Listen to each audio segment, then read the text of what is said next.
En Radio Usal hay hueco para la historia. Adéntrate en el pasado. Vívelo en Radio Universidad con historias de bolsillo. Los lunes a las 5 de la tarde en el Aula 89. Historias de bolsillo con Daniel Justo y Moisés Rodríguez.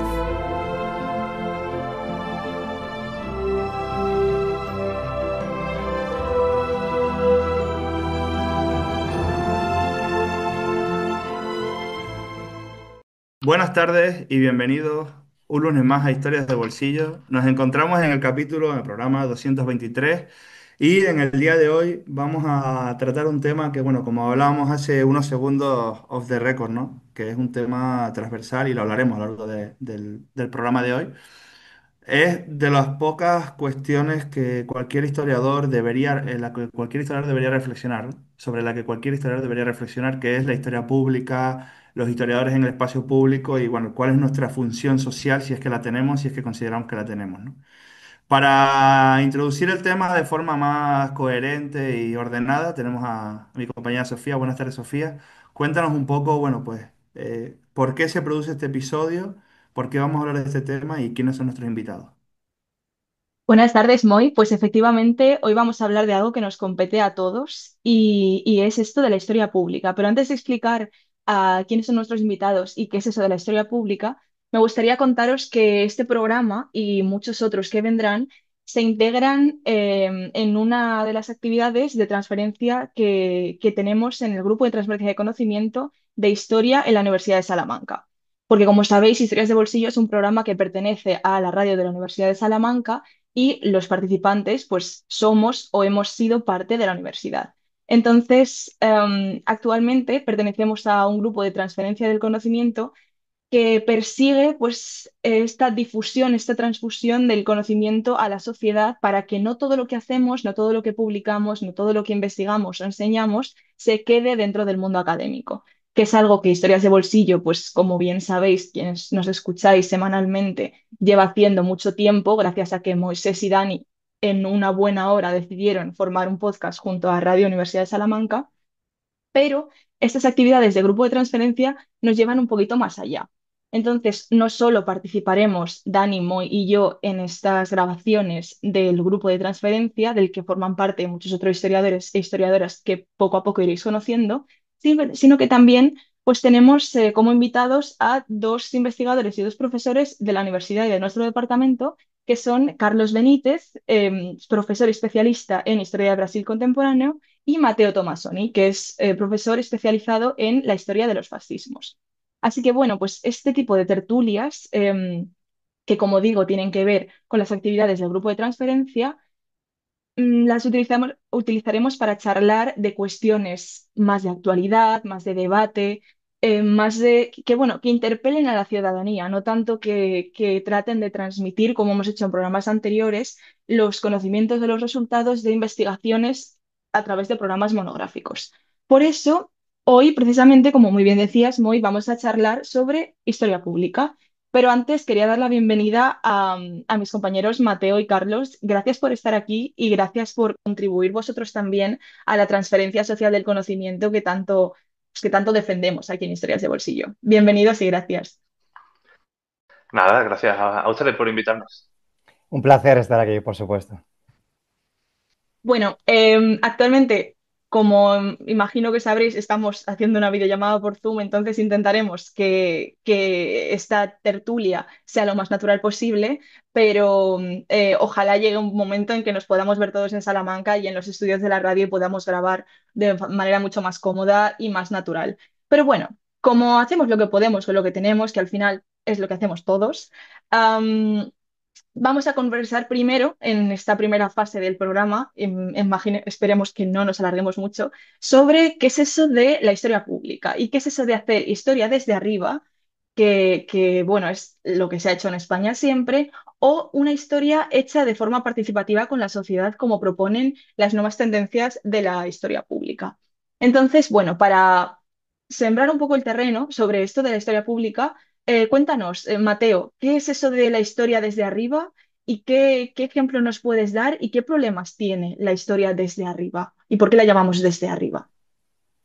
Bueno, en primer lugar, muchas gracias, ¿no? por vuestro trabajo y por invitarnos, por estar aquí y poder, bueno, hablar un poco sobre este concepto de historia pública e intentar desengranar un poco los aspectos que consideramos más esenciales, teniendo en cuenta que ni Carlos ni yo somos grandes especialistas al respecto, pero sí nos interesa mucho poner en práctica, ¿no? O por lo menos dialogar y debatir sobre lo que es la historia pública y qué tipo de utilidad realmente nos puede dar.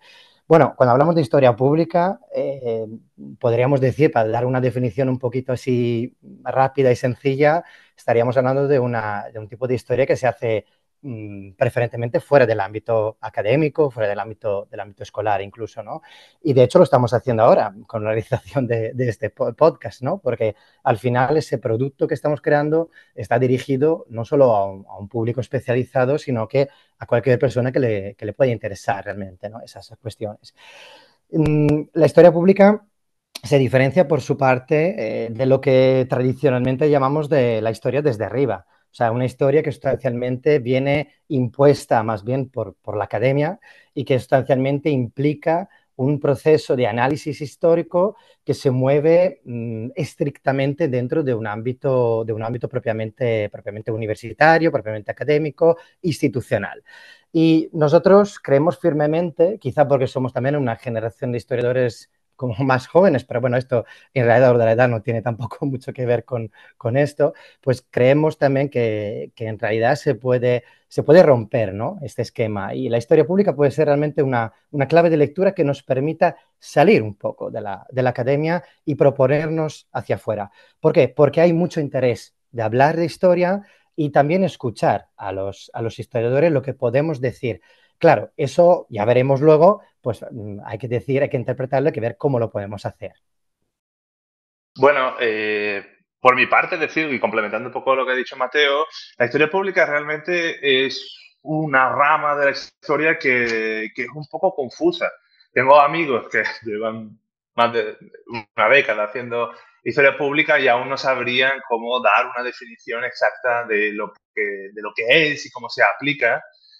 Pero desde mi punto de vista, y apoyando un poco lo que ha dicho Mateo, yo creo que es toda la proyección de la profesión histórica, ¿no? La profesión del historiador que se hace hacia afuera, ¿no? Hacia afuera del mundo académico y cómo eso se relaciona con la sociedad. Y la primera idea que nos viene a la cabeza es el de la divulgación, como es este podcast, pero realmente es muchísimo más complejo porque se relaciona también con las políticas públicas, muchas de ellas relacionadas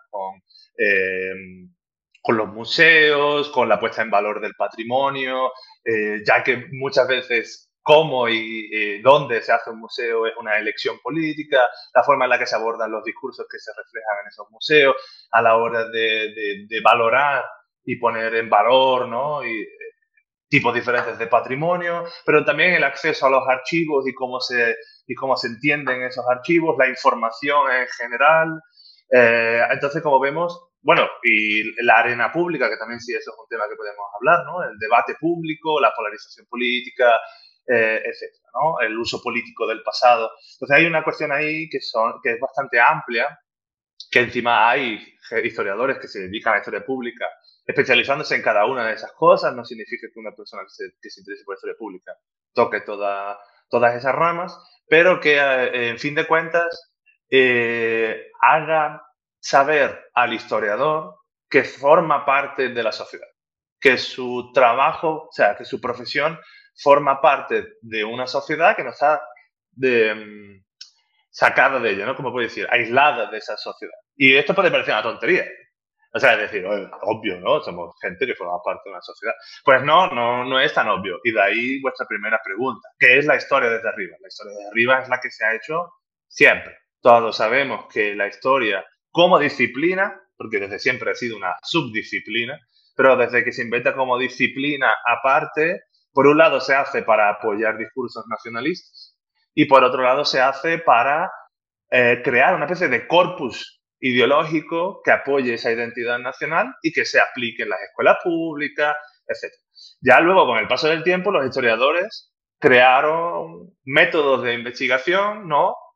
Metodologías de investigación que se consideran en sí mismas científicas y, por tanto, el historiador entra dentro de la esfera de la ciencia que hace que, como digo, el diálogo entre una especie de historia elevada, nacionalista, y por otro lado esta metodología, haya hecho que los historiadores se hayan ido poco a poco alejando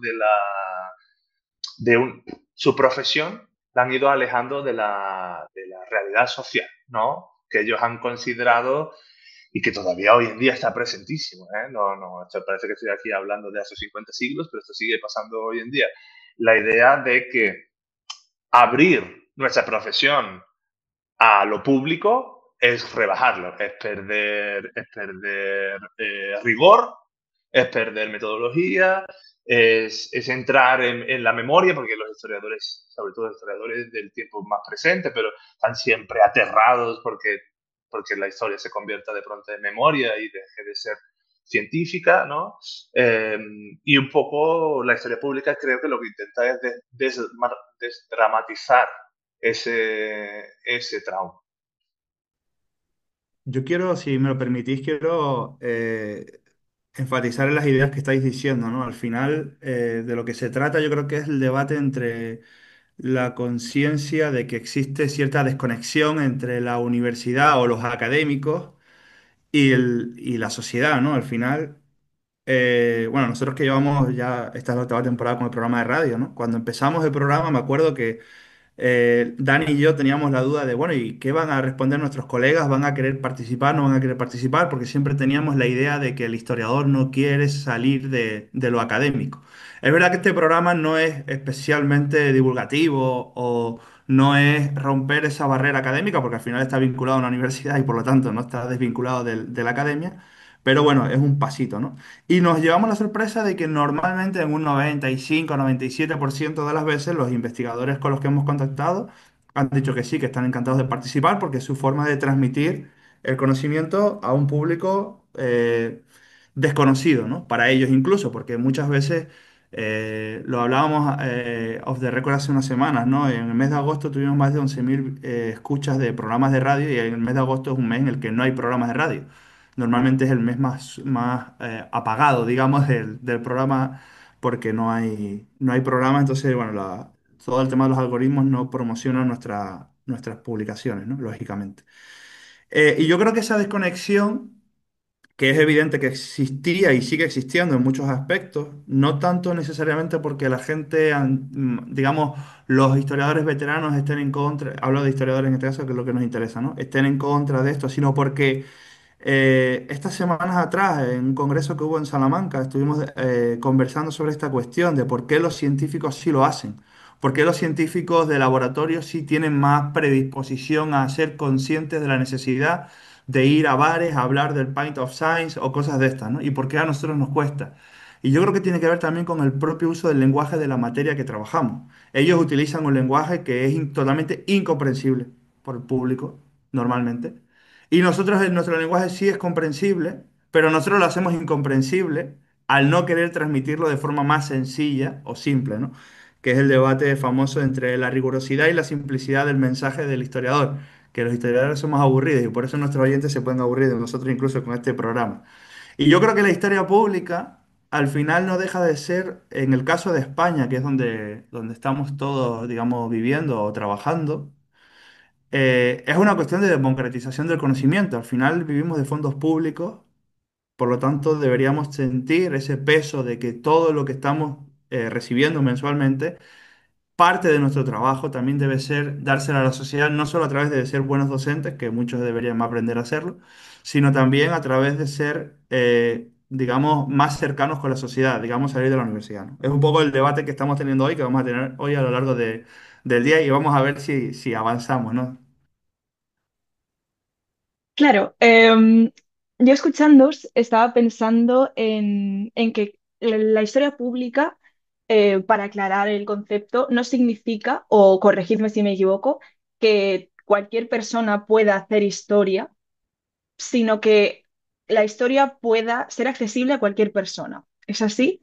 Entonces, qué difícil es compaginar, y esto lo sabemos nosotros, que durante todo nuestro periodo formativo hayamos tenido que aprender esto para que lo entiendan los oyentes, cómo es, qué es eso de ser historiador, que no es Igual que ser arqueólogo no es ir a descubrir un tesoro, ser historiador no es ir al archivo y publicar la obra de tu vida, sino que conlleva muchos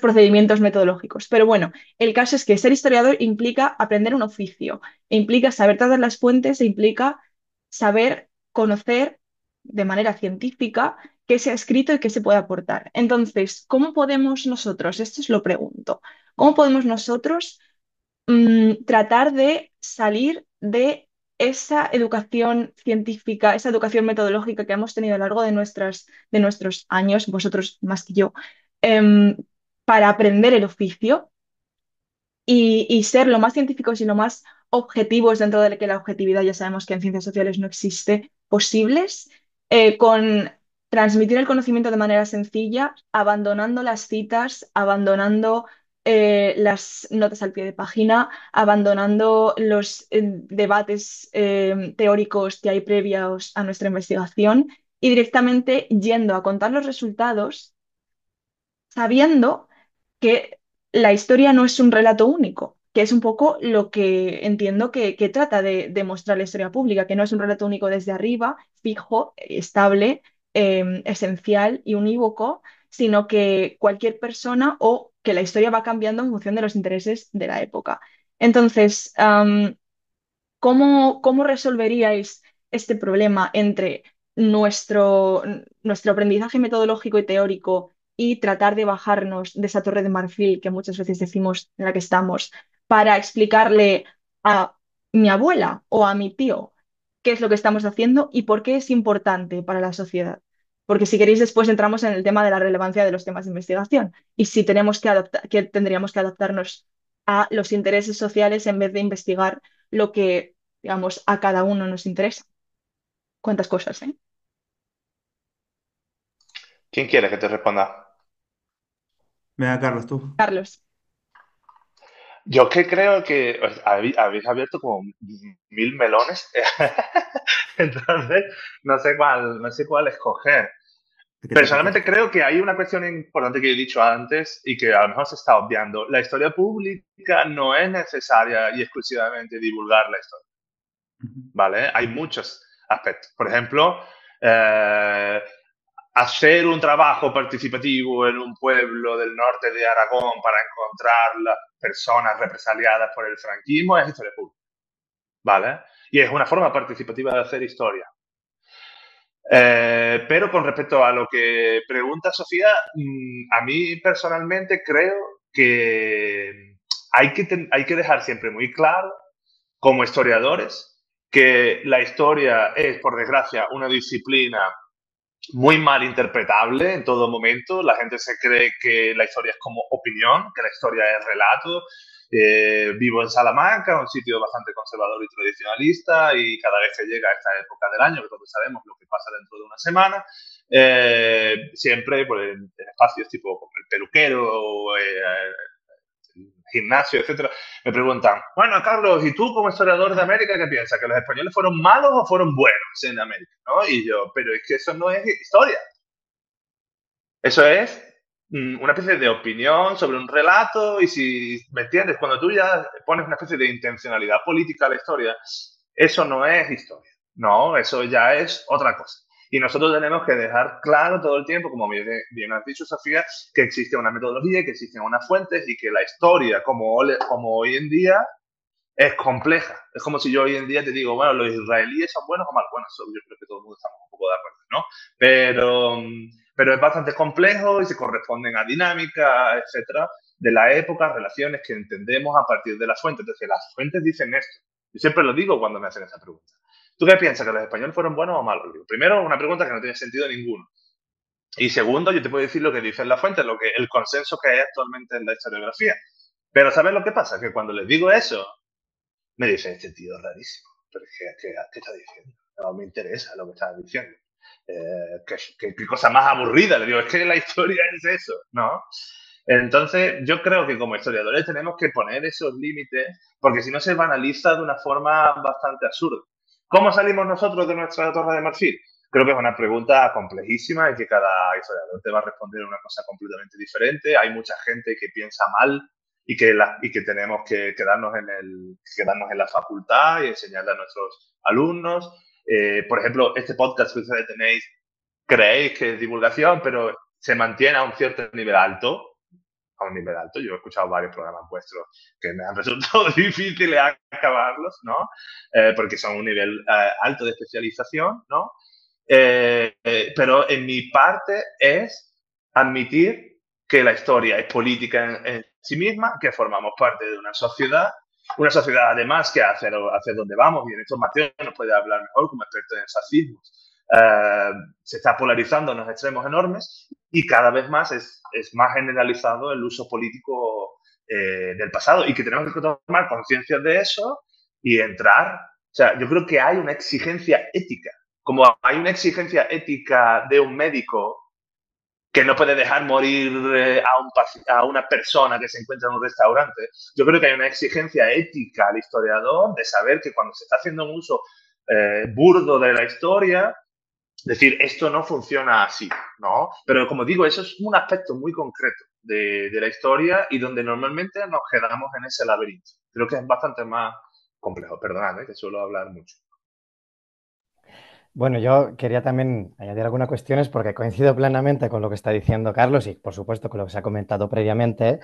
El hecho de que estemos hablando de hacer una historia pública no quiere decir que todo el mundo pueda hacerla, esa historia pública. Entonces, eso es una cuestión que tenemos que poner a la base también, ¿no?, de lo que estamos hablando. Quiero decir, ya de por sí estamos comentando, y me parece que estamos más o menos todos de acuerdo con ello, que hay digamos, en primer lugar, un problema para enfocar esta disciplina y entenderla, ¿no?, en su dimensión, en sus múltiples dimensiones. Y eso ya de por sí representa una dificultad. Por lo tanto, indicar claramente lo que es la historia pública todavía no somos ni siquiera capaces de hacerlo, pero sabemos que existen distintas formas de aplicar historia pública y sobre todo esta historia pública nos permite alcanzar unos espacios, unos escenarios que rompen con esos esquemas que vienen preestablecidos, sobre los cuales incluso nos hemos formado prácticamente, ¿no?, la mayoría de los que estamos aquí.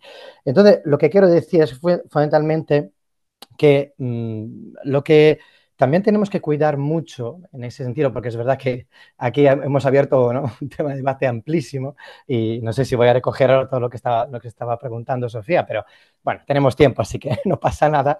Pues yo creo que hay una cuestión importante. No nos olvidemos de nuestra categoría como historiadores. Somos profesionales de este sector. Bueno, nos hemos esforzado, ¿no?, para hacerlo y nos esforzamos para presentar un cierto tipo de producto, que es fundamentalmente una investigación basada en una metodología, basada, ¿no?, en el uso de fuentes, archivos, etcétera, en el cual planteamos una reflexión que sirve para interpretar y contextualizar un proceso histórico, un momento histórico, un personaje histórico, lo que sea.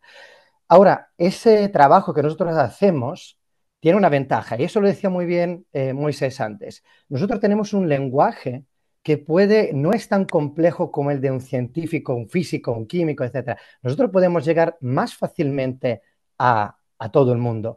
La cuestión es que también si nos empeñamos a marcar la cientificidad, ¿no?, en nuestras pautas de reflexión, entonces sí vamos a ser un poco excluyentes. Quiero decir, si nos mantenemos dentro de las paredes de la universidad, pues no vamos a proyectarnos hacia afuera. Lo que tenemos que estar muy atentos, no obstante, es el hecho de que, claro que tenemos y debemos, porque yo creo que esto es un deber del historiador, de plantear y ofrecer sus investigaciones, sus estudios fuera de la universidad y no solo en el entorno universitario, porque el conocimiento es un bien universal y todo el mundo tiene que tener acceso a ello. Yo creo firmemente todavía, ¿no?, en esa apuesta universalista, ¿no?, de la universidad, aunque esto sabemos que no es exactamente así, pero estando muy atentos a que sepamos ubicarnos. ¿Por qué digo esto? Porque desde la sociedad hay una demanda de historia, de productos históricos, porque hay un claro interés por la historia, porque la historia puede llegar por cuestiones íntimas, personales, sentimentales, por lo que sea, porque todos tenemos vivencias relacionadas con una historia familiar, por ejemplo. Anda que en España, con lo de la guerra civil, si no hay nada más que no sea, ¿no?, ese tipo de historia íntima. Entonces, en ese sentido, los historiadores tenemos que estar un poco atentos al hecho de que no perdamos la oportunidad de salir de nuestra zona de confort, que es la academia, para ofrecer nuestras investigaciones, nuestros estudios a las personas, por lo tanto a la sociedad que nos demanda también ese conocimiento. Claro que hay que hacerlo a través de un relato, una narrativa que sea comprensible. No digo que haya que simplificar, pero hay que intentar ser, sobre todo, ¿no? Hacerse entender y intentar que todo el mundo llegue realmente a lo que tú quieres comentar. Pero hay que estar atentos a otra cuestión, que es que esa demanda de un producto histórico, libro, podcast, lo que sea, tiene que tener una supervisión de parte de un historiador. ¿Por qué? Porque hay otras personas, otros colectivos, otra mm, personas que estén interesadas que pueden ocupar este espacio. Y ahí entramos en un problema enorme, porque este problema es sustancialmente el hecho de que podemos meter en las manos de una persona que no es profesional en este sector una divulgación que puede luego acabar en la creación de un relato que es usado por la política, que es usado por una ideología, que es usado por otros elementos, ¿no? Entonces, yo creo que en ese sentido y intento ya cerrar, salir de esta torre de marfil es muy difícil, muy complejo, pero es un deber que tenemos por delante y es necesario que lo hagamos. Porque somos historiadores, necesitamos estar entre la gente porque hacemos una historia muchas veces que es importante para la colectividad y ayuda a interpretar e entender el pasado y hacernos entender también el presente en el que vivimos. Eso es fundamental y es nuestro trabajo y nuestro deber. Yo he estado tomando notas de lo que habéis dicho, porque como hablamos, como decía Carlos, ¿no? Abrimos tantos melones que si no lo apunto se me olvidan las cosas. A mí, bueno, yo estoy ahora en Perú de estancia y a mí me llama mucho la atención aquí en Perú cuando la gente se licencia, es decir, la licenciatura, tiene que hacer una especie de juramento de que está dispuesto a defender su función pública y ética desde la profesión hacia la sociedad, ¿no? Y a mí, hombre, esas cosas a mí no me gustan porque a mí un juramento de un historiador lo veo un poco antiguo, ¿no? Pero en el fondo lo que subyace es la idea, si se llevara a cabo, es la idea de la obligatoriedad moral y ética, ¿no? Que ha salido aquí un poco dentro del debate, ¿no? Yo sí creo que tuve una profesora, una maestra, Josefina Cuesta, que bueno, nuestros oyentes ya la habrán escuchado muchas veces, y ella me decía, hay dos tipos de historiador, el que tiene implicación política y social y el que no la tiene, ¿no?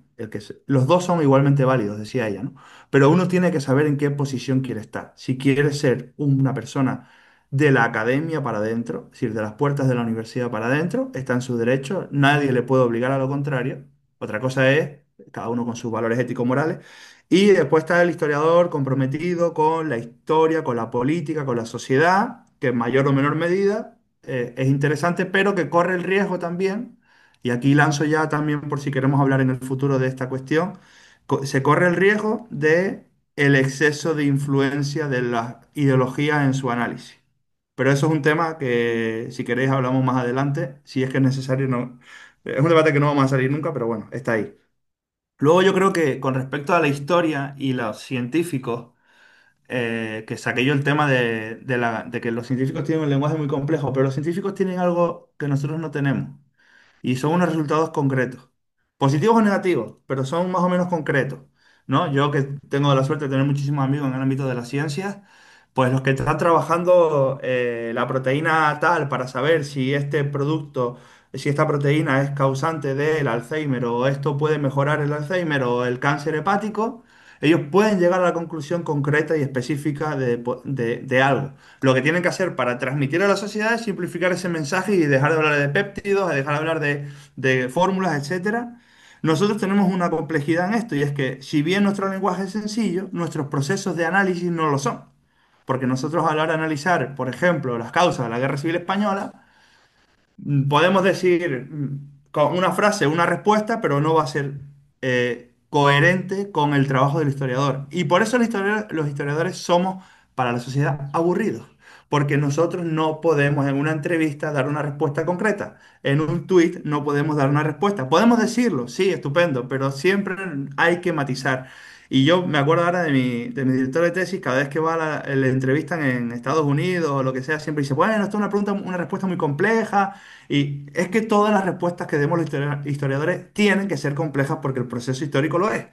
Y eso es lo que nos complica, esa lucha. Y hay historiadores que directamente decían, no me interesa, no me voy a meter en esto porque voy a faltar el respeto a mi profesión. Y otros que intentamos, en alguna manera, carajo, evidentemente esto es más complejo de lo que yo te estoy diciendo de aquí, pero te voy a dar unas líneas de cómo hemos llegado a esa conclusión para que usted, ciudadano, lo entienda, ¿no? Que por eso, por ejemplo, hay elementos que se pueden conseguir.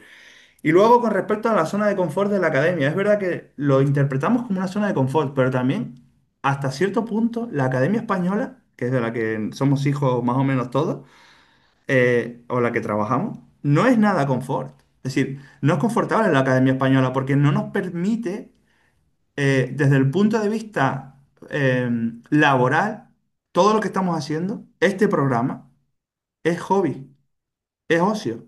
Sí, ahora mismo, afortunadamente, gracias a que Alberto ha movido el grupo de transferencia, porque ahora la transferencia se va a empezar a tener en cuenta ahora, pero ojo, se tiene en cuenta y tú tienes que elegir en tu sexenio si quieres transferencia o quieres investigación, lo cual es una barbaridad. Sí, o investigas o transfieres, carajo, para poder transferir tengo que haber investigado primero.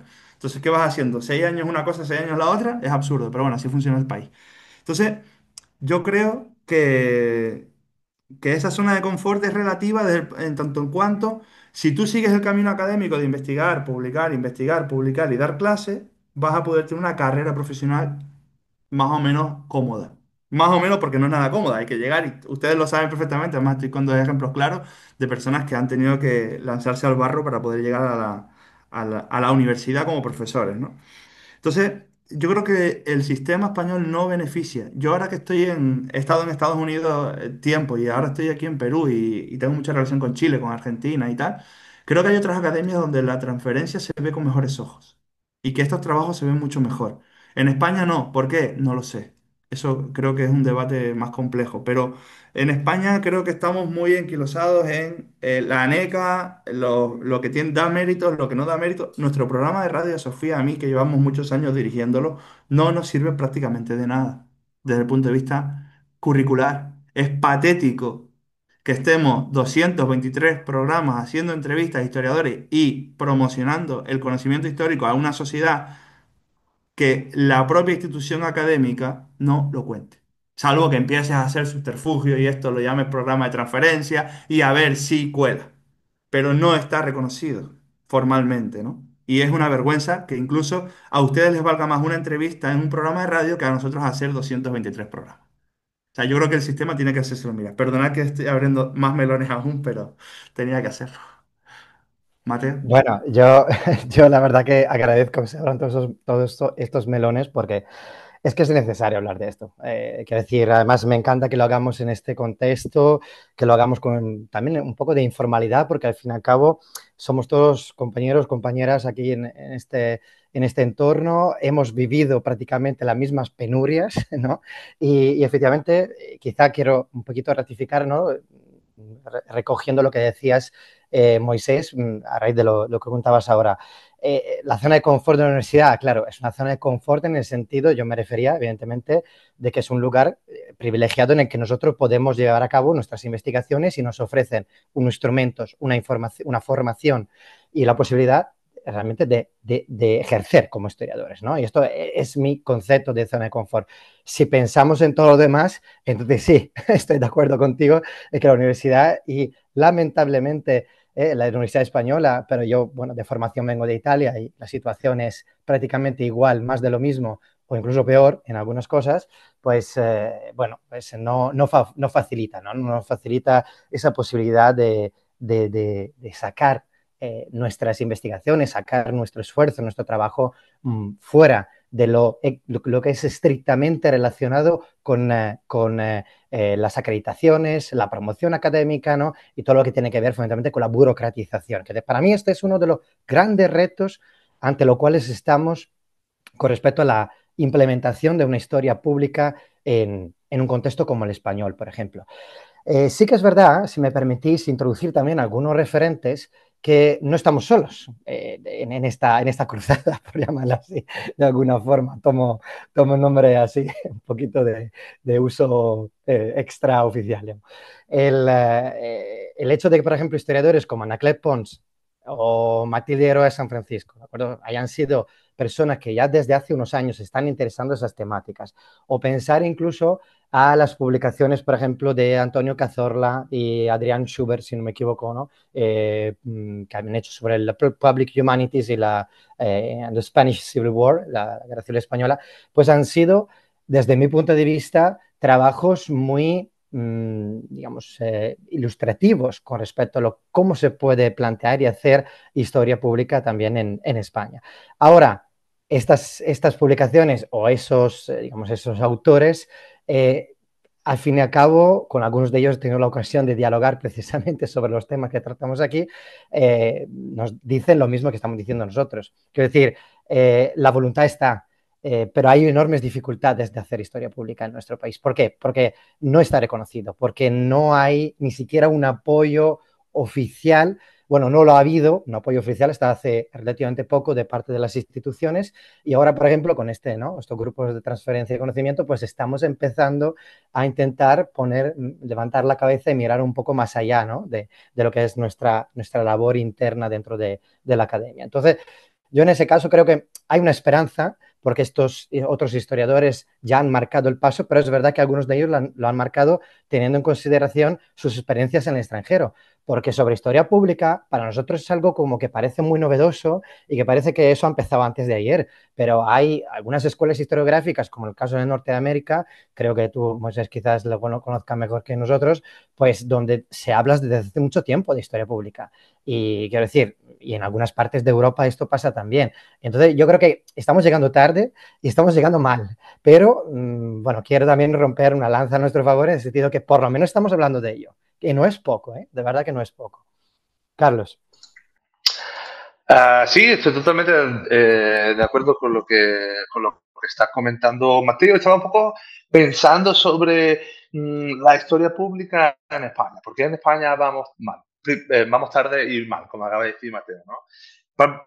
Sí creo que los españoles somos un poco demasiado autocríticos, a veces somos muy duros con nosotros mismos, ¿vale? Porque sí creo que España tiene una tradición de historia pública en algunas cosas, ¿no? Solo que no sé por qué no se autorreconoce como historia pública. Porque, por ejemplo, todas las políticas de memoria histórica es historia pública.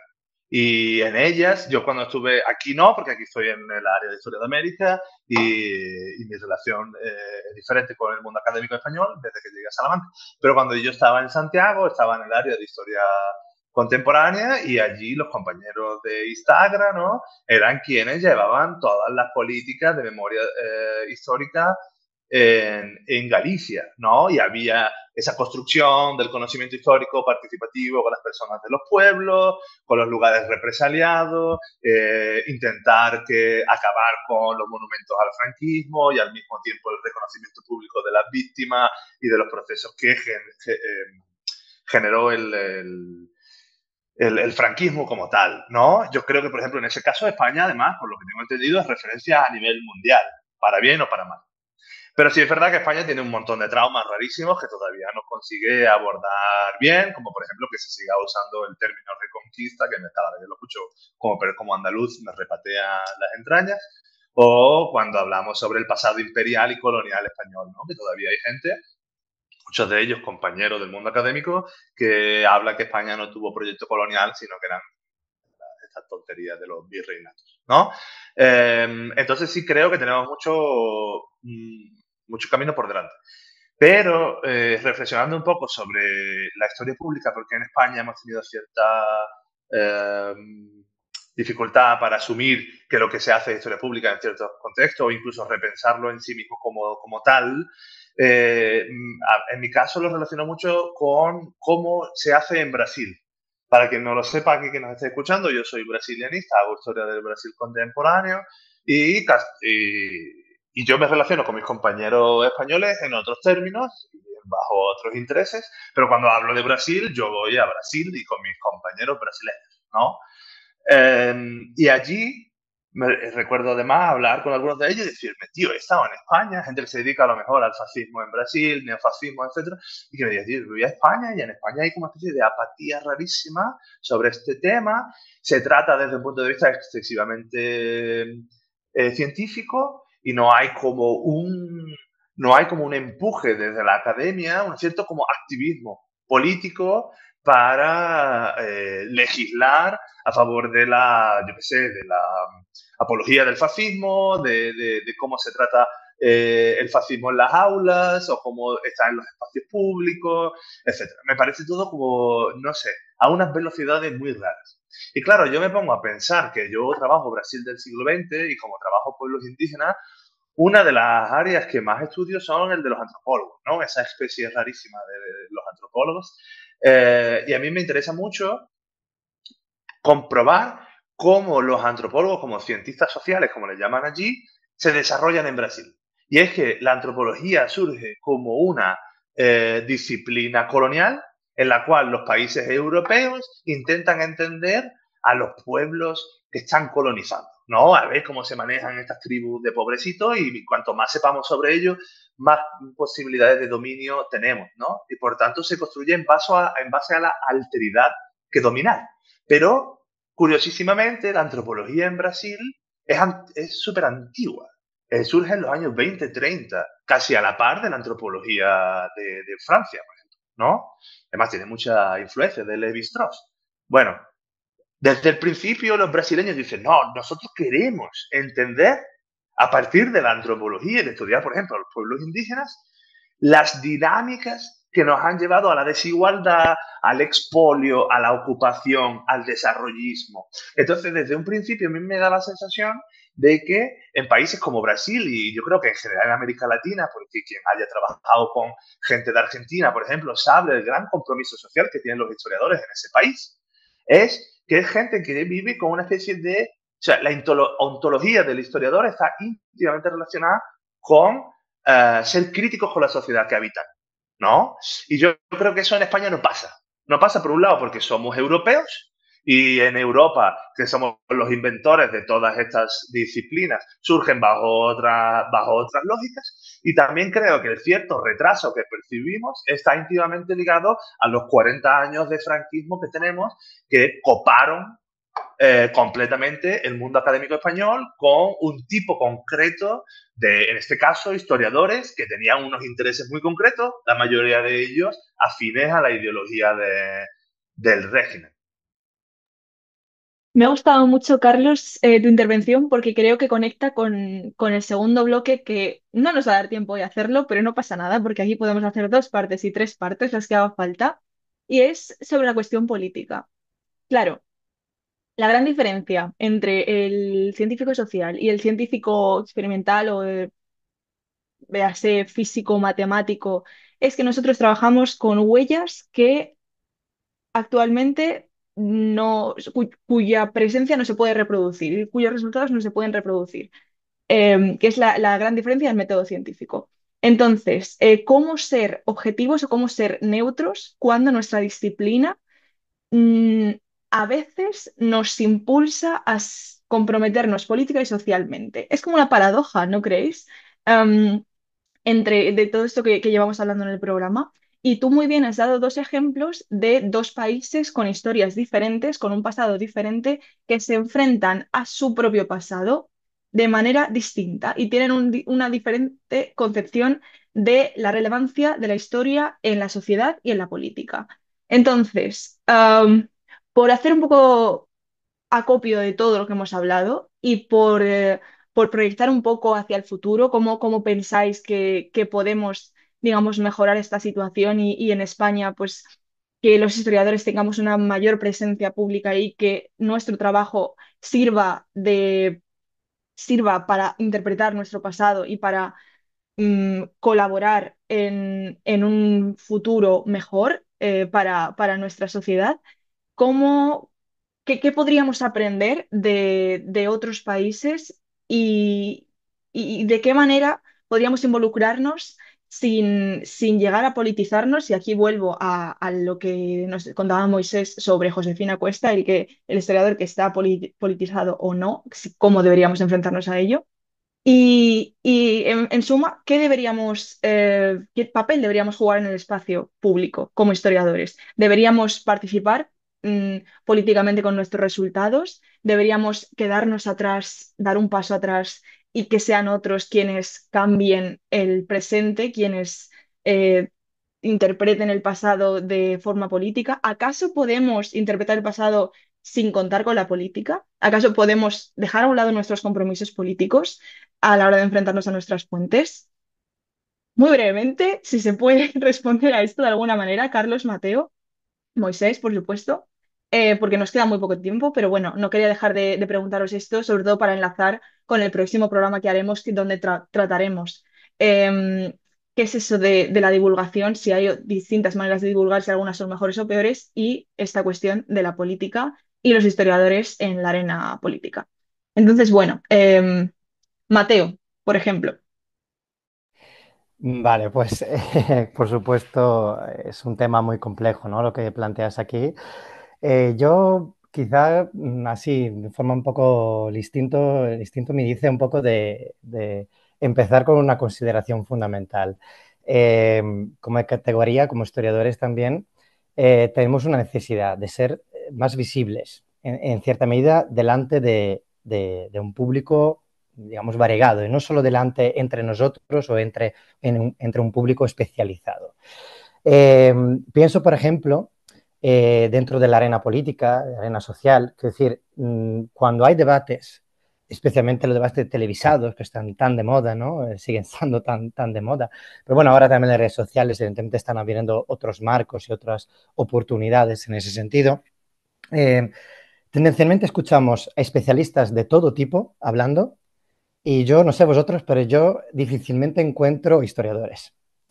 O no nos invitan, no nos quieren, probablemente por lo que decía Carlos antes, porque hablamos mucho, porque todo, ¿no? es complejo bueno, lo decíais varios, no solo Carlos, que el análisis histórico es complejo y por lo tanto nuestras respuestas son complejas también y no se pueden resumir, ¿no? En una simple frase, pero el problema, ¿no? Es que un periodista te va a pedir que seas lo más, nos ha pasado a todos, ¿no?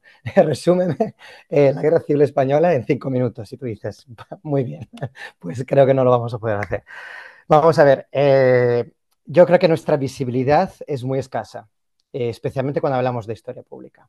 Es extremadamente escasa porque por un lado pecamos, a lo mejor, lo que decíamos antes, de no haber sabido proponernos hasta ahora a través de unos canales, a través de unas formas, digamos, de salir un poco, ¿no? de la academia, pero por otro lado porque a lo mejor no se ha obviado un poco del uso, digamos, del apoyo del historiador para contextualizar determinados debates, determinados aspectos de carácter histórico. Entonces, yo empezaría por ahí. Yo creo que esto puede ser un punto de partida bastante importante y que nos proyecte un poco dentro de este contexto, ¿no?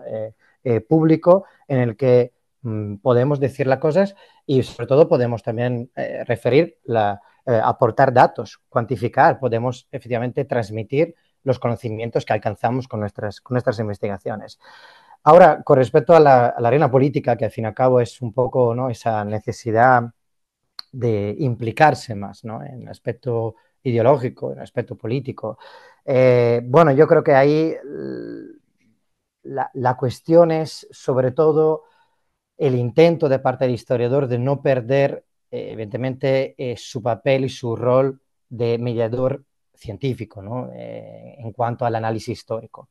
Quiero decir, nosotros, como decías tú al principio, Sofía, la objetividad, ¿no? en nuestra disciplina es muy difícil, muy compleja. Algunos dicen que imposible. No voy a ser yo nadie para decir que no sea así. Pero bueno, tenemos que intentar seguir, marcar por lo menos, ¿no? una capacidad y apuntar a través de los instrumentos que nosotros utilizamos, proponer una información, proponer hacer posible, ¿no? la comprensión de un aspecto complejo ante todo el mundo. Pienso, por ejemplo, la implicación que están teniendo algunos historiadores en épocas muy recientes, ¿no? En el ámbito yo trabajo a diferencia de Carlos, el ámbito del fascismo, de la extrema derecha. Es verdad que trabajo el fascismo histórico, no el neofascismo, o por lo menos mis investigaciones me han interesado menos por ese fenómeno, pero sí, la memoria del fascismo es un elemento que a mí me interesa particularmente. Y yo pienso, por ejemplo, en cómo es un debate de gran actualidad y cómo esto se está realmente llevando a cabo en el debate público, ¿no? Por lo tanto, cómo y de qué forma los historiadores no solo podemos intervenir en ellos, sino que debemos, insisto, ¿no? Sobre esta necesidad que tenemos de participar en ello. Y bueno, yo creo que aquí, personalmente, creo, para citar ya algunos nombres concretos, pues los trabajos, por ejemplo, de Stephen Forti o de Francisco Veiga, entre otros, ¿no? Sobre el neofascismo y la extrema derecha actual, pues son muy ilustrativos en ese sentido. Son personas que han llevado a cabo unas investigaciones con una profunda rigurosidad y están proponiendo realmente un relato que va a contrastar con ciertas narrativas que se han creado a través de esa apropiación indebida, permitirme la expresión, de parte de algunos medios de comunicación, por ejemplo. Y yo creo que ellos vienen a intentar desmontar aquellos elementos, aquellas cosas que se han contado y que a lo mejor no corresponden con la realidad, ¿no? Y eso nos permite identificar bien el objeto de estudio, nos permite entender sobre todo mucho mejor cuáles son esas narrativas, ese relato que salen de ahí. Entonces, bueno, esto evidentemente es mucho más amplio, ¿no? Pero no quiero quitar la palabra también a Carlos, a Moisés y a ti mismo, Sofía, si queréis añadir algo más. Yo me había olvidado de tu pregunta, Sofía, es verdad. Es sobre el tema de la politización. Yo lo que creo que tenemos que plantearnos es si realmente debemos ser ajenos a nuestra ideología política. Yo creo que va a sonar un poco raro, bueno, raro no, me da igual si suena raro, pero yo creo que cada uno tiene que ser consciente de la ideología política que tiene y que defiende, y evidentemente, eh, ya que hablábamos antes de la ética y la moral, el historiador debería intentar ser riguroso a la hora de hacer sus análisis más allá de su ideología. Pero creo que es imposible. Trabajamos sobre temas sociales, trabajamos sobre temas sensibles, unos más que otros, evidentemente, ¿no?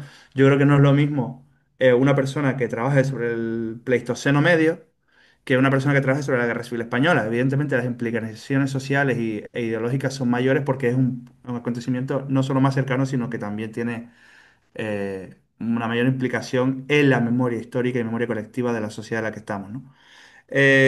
Como tampoco quiero alargarme mucho, y esto evidentemente es un debate que se daría para demasiado, yo creo que más que preocuparnos sobre si la politización del historiador o no es positiva o negativa, o si debemos involucrarla, yo creo que lo que debemos de intentar es ser honestos, como digo, con la profesión, pero sobre todo transmitir. El problema es que creo que el historiador tiene miedo o reparo, más que miedo, porque no es que tengamos miedo, pero reparo, no le encontramos sentido en ocasiones a participar en espacios públicos de opinión, ¿no? Pero eso es un tema bueno, cada uno tendrá que analizar por sí mismo. Y también creo, y ya con esto acabo mi intervención, que en las universidades los programas académicos no nos enseñan a hablar. Y es súper importante saber comunicar. Las personas que comunican bien, que comunican mal o tal, es responsabilidad de ellos, evidentemente, porque tienen que hacer su esfuerzo, pero sobre todo de que nosotros no hemos tenido en la licenciatura que yo estudié, aprendí muchas cosas, pero ninguna de cómo profundizar en la transmisión de la profesión y del conocimiento. Y creo que eso, igual que no nos han enseñado a escribir, aunque no hemos parado de escribir durante toda la carrera, nadie nos ha enseñado a hablar. Y creo que es importante. Sí, de todas maneras, y antes de responder la pregunta de Sofía, que ahora ya me he enterado cuál es, decir que, y repito, la historia pública no es necesariamente divulgar y hablar en público, etcétera, ¿vale? Y además, incluso viendo que aquí nos pasa a nosotros y pasa con todo el mundo, porque pasa con nosotros mismos cuando estamos tomando un café y estamos hablando Mateo y yo sobre historia pública, automáticamente, como ha pasado en el programa, el tema de la divulgación y de dar conferencias y de hablar bien en público, etcétera, monopoliza la conversación. Entonces sería a lo mejor interesante para otro programa que fuéramos analizando punto por punto las diferentes ramas que tiene la historia pública, que podría ser interesante, viendo que la influencia que tiene el historiador, o la influencia, o los deberes, ¿no?, que puede asumir el historiador en la sociedad son mucho más complejos de lo que nosotros creemos, los propios historiadores creemos. Sobre la politización, Sofía, yo lo tengo clarísimo.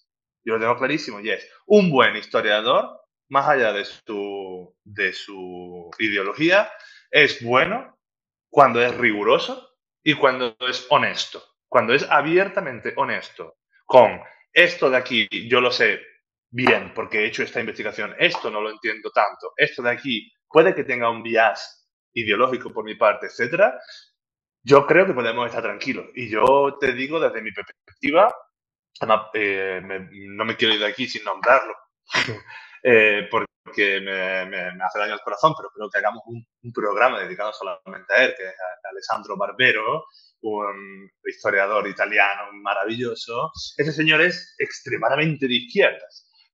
Y lo interesante es que sus dos abuelos fueron asesinados por partisanos porque eran de derecha, eran fascistas. Bueno, pues este señor, tú le escuchas hablar y es de una rigurosidad y de una honestidad que es como un tsunami de historia.